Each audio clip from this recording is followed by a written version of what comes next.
예. 오늘은 심판날에 신문을 받으리라 라는 제목으로 말씀의 은혜를 나누겠습니다.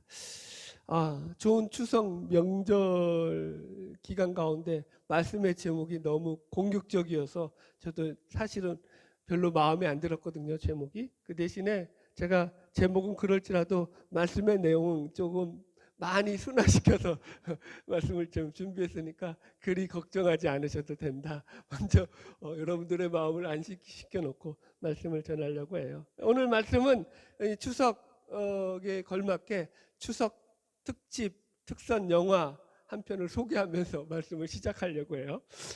그러니까 살인의 추억이라는 영화가 있습니다. 이것도 제목이 좀 그렇긴 한데 하여튼 이거 되게 히트쳤던 영화죠.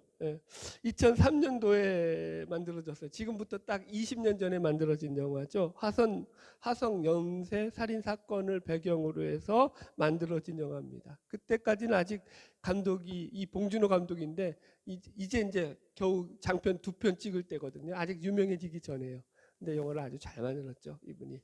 줄거리가 뭐냐면은 1986년부터 화성에서 시작된 연쇄 살인 사건을 수사하게 되면서 이 영화 속에서 주인공으로 나오는 이제 박두만이라는 형사가 있어요. 이 형사가 송강옥 씨가 연기를 했거든요. 이 형사하고 서울에서 내려온 서태윤 형사라는 이 두 형사가 범인을 잡으려고 이제 열정을 가지고 이제 수사하는 내용이 이 영화의 주 내용이고요. 아직 과학 수사가 이제 그 당시에는 이루어지지 않던 시절이거든요. 그러니까 1980년대니까요. 그래서 이들이 이제 그 당시에 수사가 주로 했던 게 뭐냐면 형사들이 가지고 있던 감이라고 하죠. 감과 촉을 가지고 얘가 범인 같다. 그런 애들을 붙잡아 가지고 이제 강하게 신문하고 그래가지고 범인을 색출하던 그런 시절이었습니다. 실제로도 이 영화를 개봉할 당시까지도 범인은 아직 밝혀지지 않은 상태여서 사람들에게 매우 흥미를 끌었던 그런 영화이기도 합니다.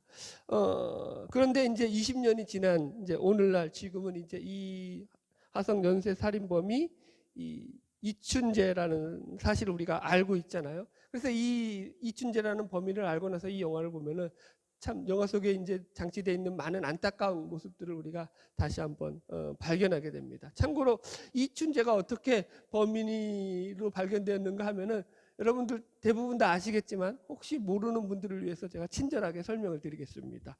이 이춘재는 감옥에서 자기 아내의 동생이죠. 처제를 갖다가 강간하고 살인한 죄로서 무기징역을 살고 있었어요. 그런데 살고 있다가 이 이춘재의 DNA를 검사했는데 이제는 이제 과학이 많이 발달했던 시절이잖아요. 그래서 2019년도에 얼마 안 돼요. 2019년도니까 그죠? 4년 전에 그때 DNA 검사를 이춘재의 DNA하고 화성 연쇄 살인범에서 3차, 4차, 5차, 7차, 9차인가 그럴 거야 아마. 똑똑하죠, 저도. 하여튼 여기 이 5차례 이 범인에 나온 그 범인의 DNA 유전자를 갖다가 대조를 해봤는데 똑같은 거예요. 그래서 이춘재가 범인인 게 여기서 들통이 나죠. 그래가지고 이 이춘재에게 자백을 받아내면서 이 처제뿐만이 아니라 14명을 더 살인했다는 그 자백이 나오면서 이 연쇄 살인범이 진범이 밝혀지게 됩니다. 그 당시에는 연쇄 살인이라는 개념 자체가 거의 없던 시절이었고 또 88 올림픽을 코앞에 앞두고 있던 시절이잖아요. 86년도에 이 사건이 터졌으니까 88 올림픽이 개최돼야 되는데 올림픽 개최국으로서 시끄러우면 돼요, 안 돼요? 야 거기 연쇄 살인 났다 그러면 안 되잖아요. 그러니까 정부 위에서부터 이 형사들에게 압력을 가하면서 이거 수사 조용하게 해라, 덮어라, 뭐든지 그렇게 쉽게 가라. 그런 시절이었거든요. 그러니까 형사들은 수사하면서도 엄청난 이 스트레스를 받으면서 위로부터 과도한 스트레스를 받으면서 수사를 하다 보니까 마음이 좋겠어요? 나쁘겠어요? 나쁘죠. 그러니까 어떻게 했어요? 수사 자체가 과도해졌죠. 그래서 훨씬 더 고문도 심하게 했답니다. 그래서 그 당시에 대표적인 피해자가 누구냐면은 8차 살인 사건의 살인범으로 지목되면서 20년간 감옥살이를 했던 윤성여 씨라는 사람이 있어요. 이 사람은 진짜 살인범이 아니에요. 8차 살인범이 아닌데 이 경찰들의 그 압력에 못 이겨가지고 자기가 이제 자백을 한 거죠. 그래가지고 이 감옥에 가게 된 거예요, 여러분. 그러면서 20년 동안 감옥 생활을 하다가 2019년도에 진범이 밝혀지면서 20년 뒤에 이 사람이 풀려나게 된 거예요.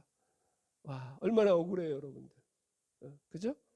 그래서 그가 그때 언론에서 이 사람이 감옥에 갈 때 막 인터뷰를 하면서 이런 물음을 했대요. 그러면 왜 당신은 자기가 안 죽였다고 그러는데 왜 그러면 그때는 경찰들에게 자백을 했느냐라고 물으니까 만약에 그때 내가 자백을 안 했으면 지금 여기 없었을 것이다 이렇게 대답을 했다고요. 그만큼 고문이 심했다는 얘기죠. 그래서 억울하세요 물으니까 뭐라고 대답하냐면 억울하죠. 정말 억울하죠. 이 억울한 건 말로 다 못합니다 라고 그 인터뷰 때 밝혔다고 합니다. 이 정도만 들어도 사실은 진범이 아니라는 척을 받아야 되는데 하여튼간 그렇게 이제 하여튼 이 한 명을 갖다가 8차를 따로 떼어본 거 놓고 이 사람을 범인으로 지목해가지고 그렇게 억울한 옥살이를 했죠. 또 한 사람의 억울한 사람이 있어요. 많이 있는데 대표적인 사람 제가 2명만 예를 드는 거예요. 또 한 사람은 그 당시 가장 강력한 용의자로 지목되었던 사람인데요. 윤모군으로 알려진 사람이에요. 이 사람은 그 영화에서도 가장 강력한 용의자로 등장을 해서 그 영화를 보았던 사람들이면 다 이놈이 범인일 거라고 거의 70~80%가 지목을 했던 그런 사람이에요. 그래서 박해일 씨인가요? 이름 까먹어서 하여튼 그 사람이 연기를 했어요. 정확하지 몰라요. 그래서 이 당시에 그 사람의 이름이 나이가 19살이었는데 유력한 용의자로 있으면서 3개월간 독방에서 구금 생활을 해요. 그러다가 이제 유전자를 우리나라는 그때 유전자 검사를 못하니까 일본에 가가지고 3개월 동안에 그 유전자 검사를 시켜가지고 건너와서 보니까 아닌 거야 유전자가. 불일치가 해가지고 3개월 동안에 독방 생활하다가 풀려났죠. 그런데 얼마나 심한 고문을 당했으면은 풀려난 지 얼마 안 돼서 암 선고를 받고 27살까지 몇 년 못 살았어요. 암투병을 하다가 끝내 사망하게 됩니다. 이들만이 아니라 아주 수많은 피해자들이 이 경찰 수사 과정에서 발생했다고 합니다. 자, 그러면 우리가 여기서 물어볼 수 있잖아요. 그러면 이 수사관들이 전부 다 악당들이냐 빌런들이냐 요즘 유행하는 말로 그렇게 봐야 되나요? 또 그렇지도 않아요, 여러분들. 제가 또 이 얘기를 해드린 게 뭐냐면 이 사건에 참여했던 수많은 이 경찰들도 고통을 받기는 매 한 가지였다라는 거예요. 아까도 배경 설명을 말씀드렸지만은 위로부터 정부로부터 강력한 압력이 있었고 88 올림픽이 있었고 그러다 보니까 수사하는데 환경이 여의치 않았어요. 그런데다가 연쇄 살인범을 체포를 했어요, 못했어요? 못했죠. 미제 사건으로 남았죠. 그러니까 국민들과 언론으로부터는 계속적인 질타를 받았죠. 그러면서 수사본부에 참여했던 사람들이 이 뭐라 그래요?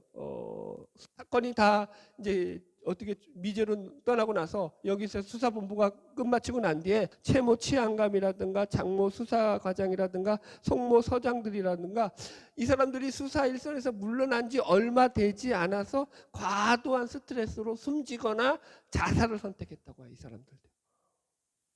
그러니까 이 사람들도 피해자죠, 사실은. 이춘재만 아주 악당이죠. 진짜. 하여튼 그랬다고요, 여러분들. 자, 영화 얘기로 하니까 눈이 반짝반짝하네요, 역시. 제가 왜 이 이야기로 시작을 했냐면은 오늘 본문의 말씀 주제가 뭐냐면 이 심판이라는 주제이기 때문에요. 오늘 본문 말씀에서 예수님께서는 귀신 들려서 눈 멀고 말 못하는 자의 병을 고쳐주신 사건이 가진 진정한 의미를 여러 가지로 설명하고 계셔요. 그 이야기들을 쭉 나누다가 이제 마지막에 가서 최종적으로 하시는 말씀이 뭐냐면 이 사건의 결론적으로 하시는 말씀이 36절을 가보세요. 이렇게 말씀하고 있어요. 같이 읽어볼까요? 마태복음 12장 36절 시작. 내가 너희에게 이르노니 사람이 무슨 무익한 말을 하든지 심판날에 이에 대하여 신문을 받으리니. 뭐라고 말씀하시겠다고요? 이 사건의 최종적인 결론은 니들이 마지막 날 심판날에 가서 신문 받을 거다라는 결론으로 맺든 하나님의 심판을 결론으로 예수님께서 말씀하시더라는 거죠. 그래서 37절에도 보면은 내 말로 의롭다함을 받고 내 말로 정죄함을 받으리라 이렇게 결론을 맺고 계셔요. 이해하셨죠? 그래서 너희들이 하는 말로 심판날에 신문을 받고 정죄함을 받는다가 이 본문의 사건이 가지고 있는 최종적인 결론으로 이야기되고 있더라는 거죠. 저는 이게 매우 사실은 충격적이었어요. 여러분들은 이제 저를 따라오셔야 되기 때문에 여러분들 고민을 해보셔야 돼요. 왜 이게 이렇게 결론이 맺어지냐는 거죠. 이게 도대체 예수님께서 병자를 고치신 것과, 그래서 바리새인들이 예수님한테 저거 바알세불의 힘을 입어가지고 귀신을 쫓아낸다고 막 대들었잖아요. 그리고 나서 지금 이렇게 예수님이 결론을 맺는데 이게 도대체 왜 이렇게 연관성을 가지느냐라는 것을 우리가 생각해 봐야 되거든요. 사실 이 오늘 본문의 내용들요, 마태복음 12장 22절부터 시작하는 이 내용들은 한 설교로 하려면 여러 가지로 더 할 수 있어요. 저도 엄청난 많은 주제를 가지고 있어요. 작게는 5가지 주제가 나오고요. 뭐 좀 더 그것을 넓히자면은 7가지 주제로도 만들어서 말씀을 전할 수 있을 만큼 다양한 주제들이 관련돼 있는 본문의 내용입니다. 저는 이제 이 본문의 내용을 그런데 지금 심판이라는 주제를 가지고 전체를 다 모아서 연결할 거예요. 그렇게 보면은 오늘 본문의 내용들이 왜 이렇게 심판으로 결론 지어지는지 각각의 이제 소 주제들을 다루면서 이게 왜 이래서 심판으로 예수님이 얘기하시는가를 우리가 확인하게 될 것입니다. 할렐루야. 자, 이제 말씀 하나하나 들어가 보겠습니다. 마태복음 12장 28절 읽어봅시다. 다 같이 읽읍시다. 시작. 그러나 내가 하나님의 성령을 힘입어 귀신을 쫓아내는 것이면 하나님의 나라가 이미 너에게 임하였느니라. 지금 예수님께서 이 귀신 들려서 눈 멀고 벙어리 된 사람을 고쳐주신 이 사건을 가리켜서 하나님 나라가 임한 것이다 라고 말씀하고 있어요. 그 증거로서 내가 성령을 힘입어서 귀신을 쫓아냈기 때문이다 라고 말하고 있죠. 그러니까 성령을 힘입어서 일어난 사건이기 때문에 이것이, 이 치유 사건이 바리새인들이 말하듯이 바알세불을 이 귀신의 왕의 힘을 입어서 쫓아낸 사건이 아니라, 귀신을 쫓아내는 것이 아니라 성령을 힘입어서 귀신을 쫓아낸 사건이다. 그래서 하나님 나라가 임한 사건이다라고 지금 예수님께서는 설명을 하시는 거예요. 여러분 보세요. 예수님은 이 사건은 그러니까 그런 사건이 아니라는 거예요. 바알세불의 힘이 아니라 성령을 힘입어서 귀신을 쫓아낸 사건이다. 그래서 하나님 나라가 임한 사건이다. 이걸 강조하시는 거예요. 하나님 나라는 어떤 나라라고 했어요? 여기서 하나님 나라는 그 통치와 주권에 관계된 얘기라고 했어요. 통치와 주권. 그렇죠? 하나님이 다스리는 나라, 하나님이 통치하시는 나라, 하나님이 왕이 되는 나라라는 개념이에요. 그래서 여기 이 사건의 첫 번째 예수님의 해석은 이것은 하나님의 나라가 임한 사건이다라고 말씀하고 있는 거고요. 두 번째 29절 읽읍시다. 시작. 사람이 먼저 강한 자를 결박하지 않고서야 어떻게 그 강한 자의 집에 들어가 그 세간을 강탈하겠느냐. 결박한 후에야 그 집을 강탈하리라. 아멘. 예수님은 이제 29절을 통해 가지고 이 사건이 예수님께서 사탄을 결박하신 사건이다 이렇게 지금 풀이하고 있는 셈이에요. 이걸 비유로 말씀하셨기 때문에 제가 좀 풀이해 드리겠습니다. 지금 이 사건을 예수님이 한마디로 말하면 강한 자의 집에 들어가서 세간을 늑탈한 것이다 라고 말씀하시는 거거든요. 여기서 그럼 첫 번째 강한 자가 누구죠? 바로 사탄이에요. 사탄. 그죠? 사탄을 가리키는 거예요. 그 다음에 강한 자의 집은 뭐죠? 사탄의 세력, 사탄의 나라를 가리키는 거예요. 사탄의 나라와 사탄의 건세를 가리키는 거예요. 첫 번째가 뭐였죠? 다시 해석하면 하나님 나라였죠. 근데 두 번째는 뭐가 나오죠? 사탄의 건세와 나라가 나오는 거예요. 사탄의 집, 강한 자의 집이 나오죠. 그리고 그 집에 세간을 늑탈했다고 했을 때 그 집의 세간은 뭐죠? 사탄이라는 세력에 묶여서 있는 그런 고통받는 사람들, 사탄의 세력 안에서 고통받고 있는 사람들이라고 우리가 그렇게 비유할 수 있습니다. 그래서 지금 예수님께서 강한 자를 결박하는 더 강한 자로서 본문에서 등장을 하시고 그 강한 자로 모사되어 있는 사탄을 결박하심으로 그 집의 세간을 강탈하신 사건이 오늘 본문의 사건이다라고 얘기하시는 셈이 되더라는 거예요. 그래서 여기까지의 말씀을 정리하자면 첫 번째, 하나님 나라가 있다는 거예요. 두 번째 뭐가 있다는 거예요? 사탄의 나라가 있다는 거예요. 이해하셨죠? 그리고 이 두 나라는 세 번째가 뭐냐면 서로 전쟁 중이라는 거예요. 서로. 그래서 이게 양립할 수 있는 나라가 아니라는 거예요. 왜 이 얘기를 하시는지 이제 계속 그 뒤에 분명하게 나오는 게 뭐냐면은 이 30절 한번 보면서 풀어가겠습니다. 시작. 나와 함께 아니하는 자는 나를 반대하는 자요 나와 함께 모으지 아니하는 자는 해치는 자니라. 예, 나와 함께 하지 아니하는 자는 나를 반대하는 자다라고 말하고 있어요. 그러니까 이 말은 하나님 나라와 사탄의 나라는 중간지대가 없다 이 얘기예요. 중립지대가 없다라는 거예요. 나와 함께하지 않는 자, 그러니까 무슨 말이에요? 나와 함께 하든지 그렇지 아니하든지 하는데, 나와 함께 하든지 그렇지 아니하는 자들은, 나와 함께하지 아니하는 자는 단지 나와 함께하지 아니하는 것으로 끝나지 않고, 그런 자들이 어떤 자라고요? 나를 반대하는 자다라고 얘기하고 있어요. 이게 무슨 말인지 알아들으셨어요? 중간지대가 없다고요. 나는 이 편도 아니고 저 편도 아니야. 나는 여당도 아니고 야당도 아니야. 그게 없다고요. 하나님 나라와 사탄의 나라는. 이해하셨죠? 내가 하나님 나라에 속하지 아니하면 무조건 어디에 속한 거예요? 사탄의 나라에 속한 거예요. 이해하셨죠? 지금 그 얘기하시는 거예요. 그 두 번째도 마찬가지예요.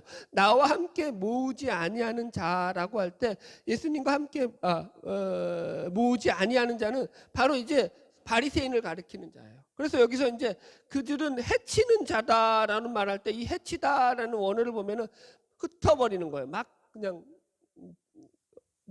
해산시켜 버리는 거예요. 모이지 못하게 하는 거거든요. 그러니까 이게 무슨 말이냐면은, 예수님의 치유 기적을 사탄의 역사로 치부하면서 예수님을 공격하고 있는 바리새인들을 향해서 지금 예수님께서는 오히려 너희들이 말하고 있는 내가 바알세불의 힘을 빌어서 귀신을 쫓아낸다고 하지만, 너희들이 오히려 그들의 편에 서서 그런 짓을 하고 있다라는 지금 설명이 되는 거예요.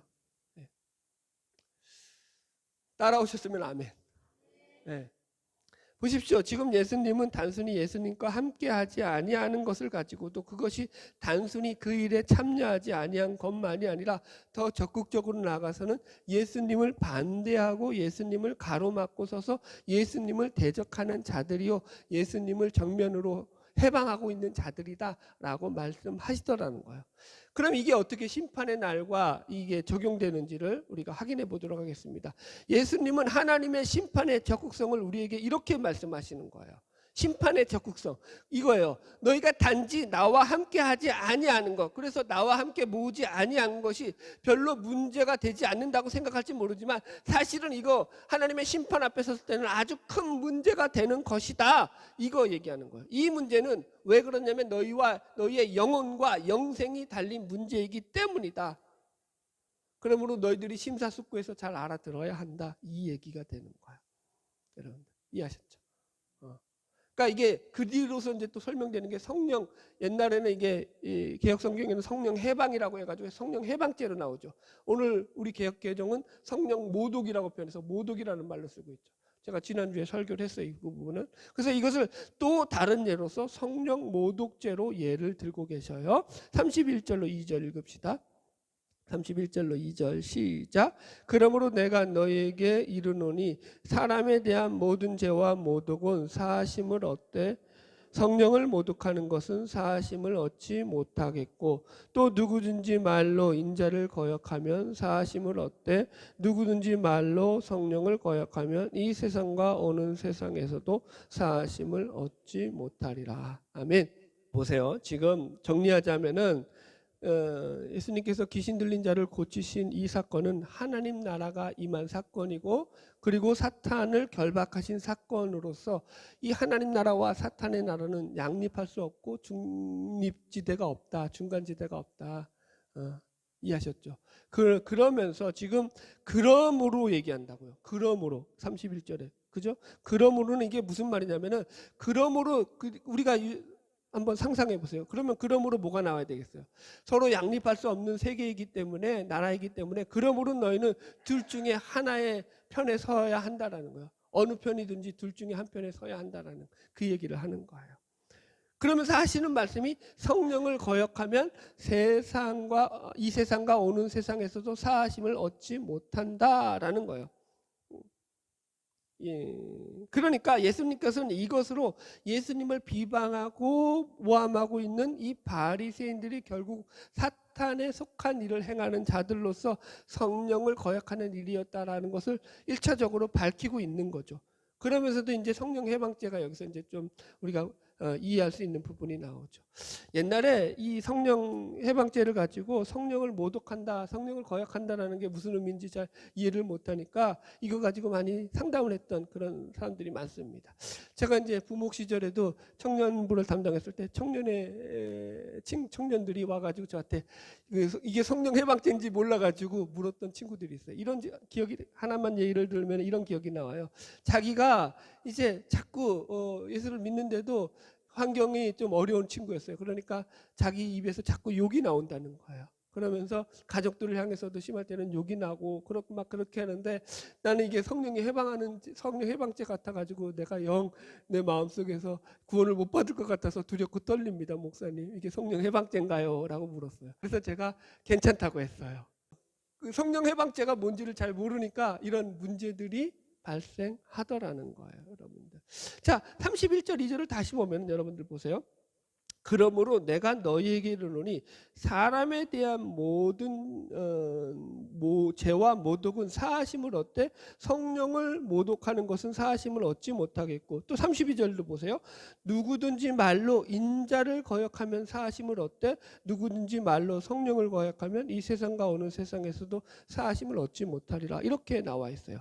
이게 신앙 논리상 우리가 믿는 삼위일체의 하나님이죠. 성부, 성자, 성령의 하나님 중에 어느 한 분에만 반대하거나 배척을 한다고 할지라도 그분의 백성이 될 수가 없죠. 그죠? 본질상으로 이분 세 분은 한 분이시기 때문에. 그래서 여기서 우리가 말씀에 좀 주의가 필요합니다. 누구든지 말로 인자를 거역하면 사하심을 얻되 누구든지 말로 성령을 거역하면 사하심을 얻지 못하리라 라는 말은 신앙 논리상은 오류가 있는 말이죠. 이해하셨어요? 뭐가 오류가 있어요? 예, 예수님과 성령님 두 분 다 동일하신 하나님이셔요. 둘 중에 어느 분 한 분이라도 거역하면 사하심을 받을 수 없어요. 이해하셨죠? 근데 지금 예수님은 이렇게 말씀하셨다라는 거예요. 왜 이렇게 표현하셨을까요? 이거 유대인들을 위한 표현법이에요. 그들에게 지금 설명하시는 거예요. 이 상황을. 이런 뜻이에요. 지금 귀신 들려 눈 멀고 벙어리 된 자를 예수님께서 귀신을 쫓아내고 고쳐주신 것을 유대인들의 입장에서 보자면 그들에게 우호적이지 않고 사사건건 눈에 가시 같은 존재로 여겨졌던 이 예수라는 사람이 행한 것으로서 그 일도 이 바리새인들의 눈에는 어떻게 보이겠어요? 좋게 보이지 않는 거죠. 그러다 보니까 지금 이 바리새인들은 예수님의 행동은 무슨 행동을 해도 미운 거예요. 그러다 보니까 예수님의 한 일을 가지고 그냥 무조건 나쁜 쪽으로 해석을 하다라는 거죠. 저거 바알세불의 힘을 빌어서 귀신을 쫓아냈다, 이런 것을 가리켜서 반대를 위한 반대라고 말을 합니다. 이런 배경 지식을 가지고 본문의 말씀은 이렇게 해석되어질 수 있어요. 너희들이 나를 메시아로 인정하지 않고 너희들이 가진 사람에 대한 편견과 오해 때문에 나를 이해 못하는 것은 내가 얼마든지 충분히 이해해 줄 수 있다. 실제로 메시아가 왔는데도 그 메시아를 못 알아보는 너희들의 그 무지함도 내가 참아줄 수 있다가 지금 이 인자를 거역하면 사하심을 얻대라는 말이 돼요. 그러나 반대로 너희들이 눈이 멀었다고 할지라도, 그래도 너희들이 아무리 마음에 안 든다고 할지라도 너희들이 하나님을 믿는 하나님의 백성들이 아니냐, 이거죠. 너희들이 하나님을 믿는 하나님의 백성으로서 하나님이 무슨 뜻과 무슨 계획과 무슨 생각을 가지고 지금 이런 일들을 행하시는지를 너희들이 분별해야 되는 것 아니냐. 하나님의 백성이라고 하면서 하나님의 하시는 일에 대해서 전혀 이해하지 못하고 전혀 분별하지 못하고 전혀 알지 못한다면 도대체 뭘 가지고 너희들을 하나님의 백성이라고 할 수 있겠느냐가 여기에 해당되는 게 지금 성령 모독죄고 성령 해박죄가 되는 거래요, 여러분들. 그래서 예수님은 이 부분을 가리키는 거예요. 내가 메시아인 것을 너희들이 몰랐다라는 것은 내가 얼마든지 용서할 수 있다. 내가 아무리 섭섭해도 참을 수 있다. 그러나 하나님의 백성이라면서 하나님의 영원한 나라와 그 나라를 세워가는 그 일에 대해서 너희들이 전혀 무지한다고 하면 그것은 있어서는 안 되는 일이다. 너희들은 누구보다 하나님의 말씀을 맡은 자로서 하나님을 잘 안다고 큰 소리 치면서 정작 하나님이 무슨 일을 행하시는지 아무것도 모른다고 하면 너희가 어떻게 하나님 나라의 백성일 수 있느냐가 이 본문의 내용이 되더라는 거예요. 자, 이제 제가 이렇게 이제 적용시켜 볼게요. 우리는 지금 예배를 드리고 있죠, 여러분. 예배를 드리고 있죠. 저는 설교를 하고 있어요. 그죠? 설교하는 목사예요. 그죠? 여러분들이 볼 때 저는 지금 하나님을 높이고 있는 것 같습니까? 여러분 보세요. 이게 가장 종교적인 일이죠. 가장 하나님을 경배하는 일이죠. 하나님을 찬양하는 일이죠. 우리는 받은 은혜를 감사함으로 이 자리에 나와서 하나님을 경배하고 찬양하기 위해서 예배를 드리죠. 이 막히는 엄청난 이 추석 연휴의 교통 지옥 가운데서도 서울에서도 지금 예배 드리러 올라왔으니 얼마나 고마워요. 감사하죠. 그런데 여러분 그렇게 소중한 예배 시간인데 이 예배 시간에서도 이 예배를 드리면서도 저를 비유할게요. 설교하는 제가 하나님의 영광을 위해서 설교하는 것이 아니라 자기의 영광을 위해서도 얼마든지 설교할 수 있다라는 거예요. 이 설교를 통해서 여러분들에게 인기를 얻고 여러분들에게 잘 보이고 자신을 돋보이게 하고자 하는 그런 설교를 할 수 있다라는 거죠. 그러면 그게 뭐가 된다고요? 걸린다고요. 걸린다고요. 어디에 걸려요? 심판날에 하나님 앞에서 걸려요. 지금은 안 보이죠. 지금은 안 보여요. 그래서 항상 자기를 돌아보죠. 말씀을 준비하면서. 그게 문제죠. 우리가 하나님께 예배드리는데 예배드리는 목적이 하나님의 영광이 아니라 자기의 영광을 그죠? 추구하고자 이 자리에 나왔다 그러면 이건 걸리죠. 이건 걸려요. 어떡하실래요? 오늘은 부드럽게 넘어가야 되니까 여기까지만 할게요.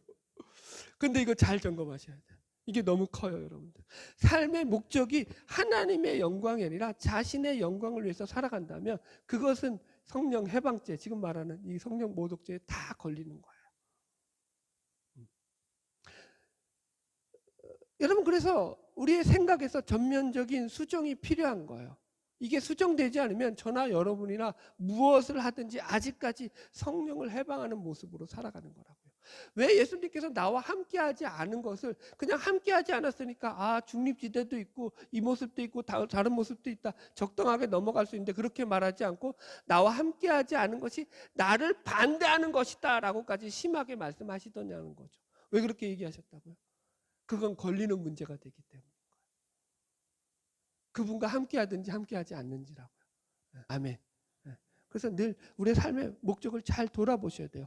가장 큰 목적, 내가 예배를 드리던 기도를 하던 찬양을 하던 어떤 행위를 하던 그 속에서 그 삶의 목적이 하나님의 영광이었느냐 아니냐가 점검이 돼야 된다니까요. 할렐루야. 자, 36절 37절 말씀 결론으로 나갑시다.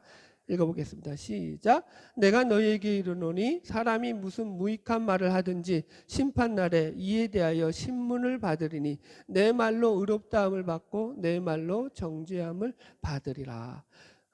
이제 그러면서 이제 심판으로 예수님이 결론을 맺고 있어요. 어떤 분들은 이 심판날이 매우 불편한 하는 분들이 있죠. 이것을 매우 안 좋은 이야기로 듣는 분도 계십니다. 어떤 분들은 이런 심판의 교리가 마음에 들지 않아서 자신은 하나님을 믿을 수 없다라고 하는 분들도 있을 수 있습니다.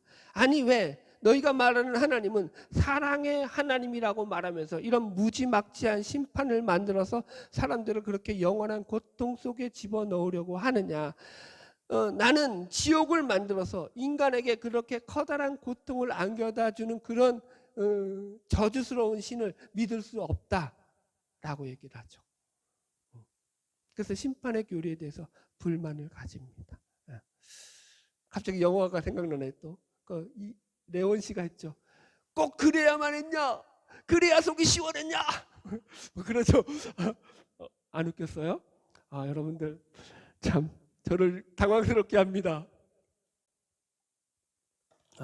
나는 최선을 다했는데 그런 거죠, 여러분들. 꼭 그렇게만 했습니까, 하나님? 이라고. 그죠? 사람들은 묻죠. 상상만 해도 두렵지 않아요? 영원한 지옥인데. 우리 막둥이가 물어봐요. 지옥이 어떤 곳이냐고. 여러분 영원한 곳이에요. 영원한 곳. 그죠? 불로서 소금치듯 하는 고통을 당하는 것. 끔찍하죠. 그래서 이걸 참 안 좋아하죠. 그렇지만 여러분, 이 심판에 대해서 성경 구절은 뭐라고 말하고 있는지를 우리가 또 살펴볼 필요가 있죠. 제가 쉬운 성경으로 표준 세번역이거든요. 베드로후서 3장 8절로 9절을 읽어드릴게요. 들어보세요. 사랑하는 여러분, 이 한 가지만은 잊지 마십시오. 주께서는 하루가 천년 같고 천년이 하루 같습니다. 어떤 이들이 생각하는 것 같이 주님께서 약속을 더디 지키시는 것이 아닙니다. 도리어 여러분을 위하여 오래 참으시는 것입니다. 하나님께서는 아무도 멸망하지 않고 모두 회개하는 데 이르시기를 원하십니다. 보십시오. 이 말씀을 보면 하나님은 심판을 목적으로 하고 계시지 않다라는 거예요. 성경은 오히려 하나님께서는 모든 사람이 회개에 이르기를 원한다. 모든 사람이 구원에 이르기를 원하신다라고 하나님의 마음을 밝히시고 있죠. 그래서 오래 참으신다고요. 어떻게 해요? 천년을 하루같이. 그렇게 우리를 참아주시는 거예요. 여러분, 그래서 사실은 문제는 사람들이죠.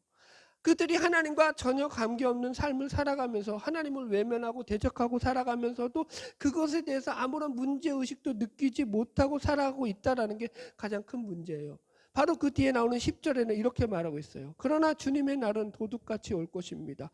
그때 하늘은 요란한 소리를 내면서 사라지고 원소들은 불에 녹아버리고 땅과 그 안에 있는 모든 일은 드러날 것입니다. 그날에 심판날에는 땅과 그 안에 있는 모든 일이 드러날 것입니다. 더 이상 감춰질 것이 없습니다. 왜요?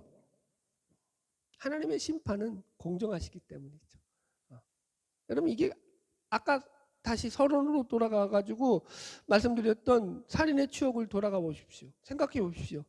당시 윤성여 씨가 억울한 재판으로 억울한 옥살이를 하면서 그 억울하게 짓지 않는 제명을 뒤집어 쓰고 감옥에서 20년을 살았거든요. 그 감옥에서도 어떻게 살았어요? 이제 죗값을 치렀으니까 당당하게 살았을까요? 아니요. 치욕스러운 나날을 보냈죠. 20년의 세월을 치욕스럽게 살았죠. 뭘로? 강간범으로, 살인범으로 제명을 뒤집어 쓰고. 이런 거예요. 내가 가장 혐오하는 대상이 되어서 내가 가장 내 생각 속에서 혐오스러운 대상이에요. 그 대상은. 그런데 그 혐오스러운 대상으로 사람들이 나를 쳐다봐요. 내가 짓지도 않은 그 죄로. 그러면서 나를 그렇게 모함하고 나를 짓밟았죠. 여러분들 그런 경험 있잖아요. 억울하죠. 여러분 그러면 그때 판결 내렸던 그 형사라든가 재판관이 잘못인가요? 인간이 아무리 잘한다고 하고 인물이 아무리 완벽하다고 하고 인간이 아무리 똑똑하다고 하고 아무리 자기가 공평하다고 한들 그게 공평할 수 있느냐라는 질문을 던지는 거죠. 없다라는 거죠. 그 심판에는 여전히 약점이 있고 억울한 자들이 나오고 문제점들이 발견하죠. 여러분 우리가 살아가는 인생이 그렇죠. 그들의 최선의 결과로서 그들은 최고의 결과를 끌어냈다고 생각하지만 한 사람의 인생을 아주 그죠? 수렁으로 빠뜨려 버리고 말았잖아요. 더 안타까운 것은 이런 인생을 살아가는 사람들이 이 땅 가운데 비일비재하다라는 거죠. 지금도 억울한 것들을 참고 살아가고 있죠. 여러분 지금 여러분들 보세요. 윤석열 씨는 그나마 진범이 밝혀져서 다행이지만 그렇지 않는 삶을 사는 사람들이 수두룩 빽빽하잖아요.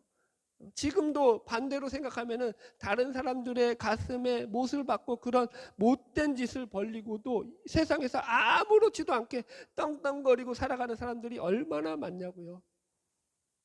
2007년 8년에 일어났던 서브프라임 모기지롤이라고 해가지고 미국에서 큰 이 주택 대출로 인한 그 은행에 파탄이 일어나고 경제가 확 무너졌던 사건들이 있습니다. 여러분들도 아실 거예요. 여러분 그때 은행 문제가 뭐였냐면 은행들이 대출을 막 그냥 뭐 그냥 경제가 막 올라가고 집값들이 막 하늘치솟이 올라가니까 너나 아무에게나 다 대출을 했어요. 심지어 죽은 자한테도 대출을 해줬어요, 은행이. 그래서 뭐예요? 집값이 폭락하면서 완전히 망했죠. 어마어마한 경제적 혼란을 가져오고, 그때 우리나라도 타격을 받고, 그때 이후로 지금 못 일어나고 있는 거죠, 사실. 그런데 보세요. 거기서 처벌받은 사람이 은행 간부 딱 한 명이에요. 거기서 처벌받은 사람이 수많은 사람들을 자살로 이끌고 경제적 파탄을 이끌고. 네.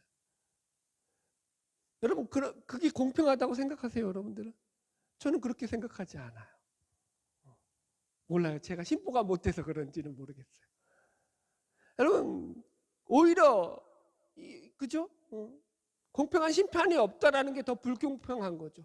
그런 차원에서 보자면. 여러분, 우리가 그분의 심판에 대해서 안심할 수 있는 것은 그분은 우리 인간들처럼 실수하지 않으시기 때문입니다.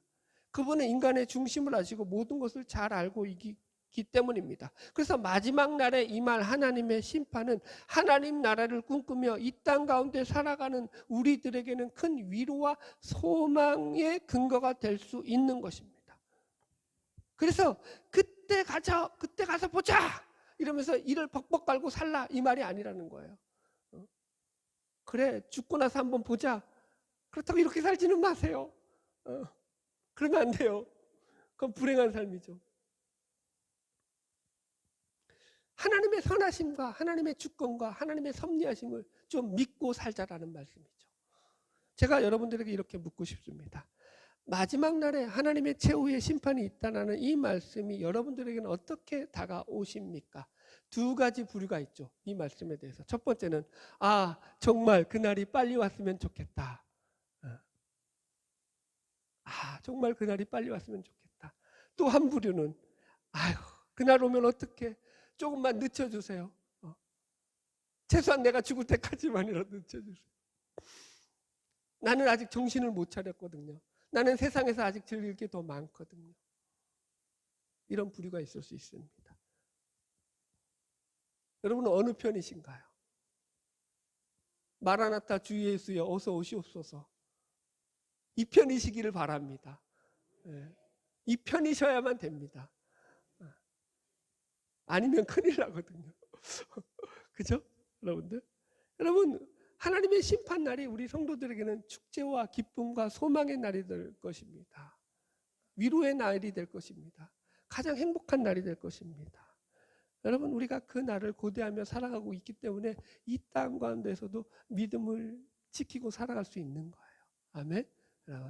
여러분, 하나님은 여전히 우리 편이십니다. 우리가 하나님을 배신하지 않는 한, 우리가 하나님을 외면하지 않는 한, 우리가 하나님을 등 돌리고 있지 않는 한, 여러분, 하나님의 그 선하심과 인자하심과 자비로우심과 우리의 편되시는 그 강력하심을 믿으시고 바라기는 날마다 그 은혜 가운데서 믿음으로 승리하는 삶을 살아가는 저와 여러분 되기를 주의 이름으로 축복합니다.